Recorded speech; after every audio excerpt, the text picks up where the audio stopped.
Belief in oneself and knowing who you are, I mean, that's the foundation of everything great. People should learn from my mistakes as well, not only my successes. That's the beauty of living a life. I'm not a perfect guy. You can take whatever out of it that you choose that applies to you. Some things that I've done will not apply to you. And I made, by the grace of God and whatever angels that I had over my shoulders, I made it through. You may not make it through that same hole. But if you could take what I've done and then perfect on it, then that's great. We all aspire, we all have the same emotions. You know, no matter who you are, where you're from, we all have the same emotions. You know, we all want to be successful. We all have the same fears of failure. We all have this feelings of abandonment. We all want love. We have to stretch the audience. You know, it can't be a young man's game. It has to be a genre of music. You know, and what I do while recording is I find the truth. Whatever truth that I'm going through, it's a real emotion. If I say, I gotta learn to live with regrets. Now I can relate to that in my life, you can relate to that in your life, everyone can relate to it. So I find a true emotion and connect to that emotion rather than try to make a certain type of record or make a kiddie record. You gotta understand the reason, right? Why does that guy think like that? Right? How do you arrive at that point? You got to also look at that. You have to look at that. You got to look at the environments and places we live in and how things are set up and how things are structured and how we're always the last on the totem pole, even from our schooling to our roads, you know, everything that all the obstacles that's placed in front of us. If this is what I have to live for, then I'm going to take the chance to get more. It doesn't matter. It doesn't matter what happens to me. My first album, but I never really took it serious. It was more of a hobby, and it was such a gift to me. Like it was a gift. Like it wasn't really hard for me to create raps. It wasn't hard for me to write rhymes and things like that. This is when I used to write. Like in my earlier days, I used to write every day, every single day, in the kitchen, banging on the table. My mom's like, "Please, get us a break back here." I had this green notebook. I used to just write every single day. I wasn't writing with the intentions of having a record deal or anything like that. It was just something that I like to do. It was more of a hobby. I wasn't really just trying to get a record deal. So I would run the streets after that, then I just stopped writing. So then I would still get all these ideas. I have all these ideas and I still make songs, but now I'm making these songs in my head. But so it still wasn't a serious thing to me. To my man Jazz, who was also from Marcy, he got a record deal with EMI, and they gave him some paper. It was like 300,000. Like back then, this is like 88 or something. I'm like, for real? So it took a while, but when I really started getting serious, my first album came out in '96, and it was like, and I had to put the album out myself. Nobody would sign me. They thought I was terrible. Every single record, I went to every single record label. They was like, this guy's terrible. He's nothing. I mean, like, it went from singles. Like, I would press up singles, put in the car. I had to go to the record company. Go to the record stores myself. And here, take this. Come back, get $100, $200. Give them some more records. I mean, it really started like that. But it made me appreciate it so much more. No one gave me anything. They didn't give me a record deal. They didn't give me anything. Like, I really just took my time and grew it step by step by step by step. And that goes from not listening to other people again. Because I could have easily been like, wow, maybe I'm right. And maybe what I'm talking about ain't right. You know what I'm saying? They say no one wants to sign me. Maybe what I'm saying ain't right. I could have easily took that. That was easy. That would have stopped the suffering. But I didn't. I wanted everything to be in a real simple and honest place. You know, like even the videos, you know, I don't want videos, like music videos, like each one is like a doc, or this is a short, or this is even the cartoon that we made for OJ. Like I wanted it to be just an honest portrayal of everything that I was saying. Like the story of OJ is about us moving forward. And for us to move forward, we had to take a look back. And we took a look back and say, okay, this is where we came from. And like, this is real images. These were shot by Warner Brothers and all these, not to single them out. Right. These were shot by major studios. Like these cartoons were on TV. This imagery of how we were presented was this. And I wanted to draw a thread between that's really happening now. It's still happening. It's just not as overt.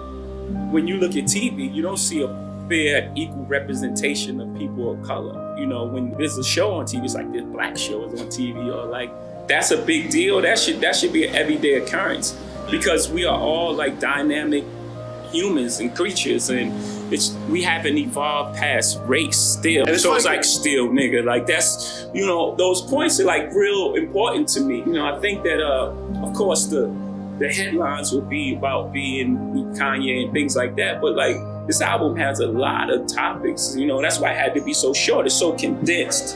It's so dense with subject matters and all these other things that if it was longer, you wouldn't be able to take it. It would like wear you out. Never forget those true things that you stick to, the basic things that make you successful. And for me, it's that truth, finding that truth, the truth of the moment of where I am at the time. You know, not trying to cater to a certain demographic. I was around music my whole life. My mom and pop had like a huge record collection, so I started out listening to music early on, and I would just write music. You know, I just had a love from there. I didn't get to it, you know, I got caught into my neighborhood and my surroundings, but I've always taken it with me, and I've always went back to it, and it just got to a point where it was like, make this decision. This is something you really love and you love to do.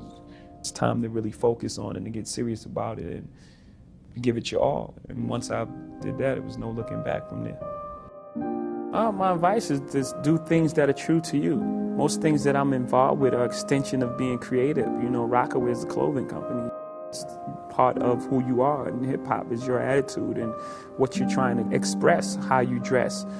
I loved sports growing up. I grew up in a household where sports was on 24/7. So these are all things that are comfortable for me. You know, these are things that I like. So I would just say get involved in things that you love, and also have a standard for yourself and have some sort of integrity, and try to, you know, find some sort of truth in what you're doing. All the things that you apply in business, you know, they say that he has great instincts. Well, on the streets, having great instincts can be the difference between life and death, not just losing a deal or incarceration, you know, which is less than death. And being a person of high integrity, you know, people want to deal with you in business, in trust, and honorable, a man of your word. All these things come to play in business world. I'm not condoning anything, any street activity. It's just the way it is. It's not about who got more money and who got more houses. You know, you've earned it, buy what you want. But don't forget what's important. Without people, and being rich would be very boring. No one to share with, no one to have. You know what I mean? Like, you just be a rich person, one person on the planet. Just like, well, then what do you do? Things don't happen to you, they happen for you. That's life. Everything is life. It happens for you. Everything is for your greatest good. You can't control the future. I mean, you can control it up to some point. You can't control what others do. You can't control anything. Someone can run a red light, and that's the end of everything. You know, you only can control what you can control. Seeing things from other people's perspective and what other people are going through, you know, helps me a lot. Was that somebody else that helped you get to that? Is that therapy? Is that group? Is that part of therapy, but part of being who I am, you know, but definitely a lot of therapy. Now, I've been taught everything but emotional intelligence. You know, that's not what you're taught as a young man growing up in projects. You're taught to survive. I come from the school of making albums. I know right now, you know, everything being digital and everything being so fast and everything that, you know, separate and people, you know. I try to make albums because for me, it's a capsule of time. You know, it's not just music for me. You know, for me, it's where I was at this moment, or what I'm trying to capture. And what I'm trying to capture, the blueprint is, you know, what I call a new classic, because it's influenced by the Marvin Gaye's and the generation before us, but it's not a recreation of what they've done. My interpretation of it, and it's me making my mark. It's saying, here, this is what I want to be remembered as right here. I think every move made, like we're going to compare it to chess, I think every move made is to be learned from, whether it was a good or a bad move. And I think it all sets you on a path. So in order for me to take back any of those moves, I would have to be unhappy with where I am now. And where I am now is, I couldn't even imagine in my wildest dreams. that I would be here. So for me to take any of those moves back would be affecting the natural course of where I am now. So I wouldn't want to be anywhere else. I mean, of course, there are things in life that you say I could have done differently, but knowing that and being aware of that, for me, it's helped me. You know, every chess move that I made, I was like, he's gonna do that. It's like it was followed up because I learned from that one. Okay, now I have to change my strategy because, you know, I moved that there, he's gonna move there. Now I have to move this over here. So at the end of the game, I believe I trapped the queen in the corner, to use a great analogy, and I have the king in my side. So I'm pretty happy with where I am. That meant most to me, and always coming up, I always believed in the way you live your life, you affect the outcome of your life, you know, and karma and everything. So I just want to be remembered as a very honest and straight up guy. You know, I'm pretty much a mirror. If someone's cool with me, like energies attract, right? You give off energy, you get that energy back. So just a person that was of the utmost integrity, you know, honest, very hardworking, and someone who really cared about the culture. Because at the end of the day, that's what I'm pushing everyone for. I always had that in the back of my mind, and then I got to a point where I was like, man, I don't want to ever just do it to do it. And then it was this opportunity. So those two things combining led to the retirement. And then, of course, the love for it. Like with anything else, the love for making music, you know, start pulling me back to the studio. And it was like, yeah, for me, I was happy about it. Because I was like, yeah, that's the feeling I want. Go in with making an album. I want to have something to say, feel like I need to do it, as opposed to it's November and, you know, put an album out. That admiration when people look at me and say, first black president, right? Because for me, like I said, when I walk in the room, I represent the culture. I love the culture, and I love to honor it in that way. So when people look at me like that, it just gives me more motivation to keep, you know, to continue to open doors for that next generation of artists. Like I said, this is the thing that saved my life, hip hop. You know, I don't know where I would be without it. There were no backup plans. So for me, it's very important. And when people recognize that, you know, it just lets me know that I'm doing the right thing.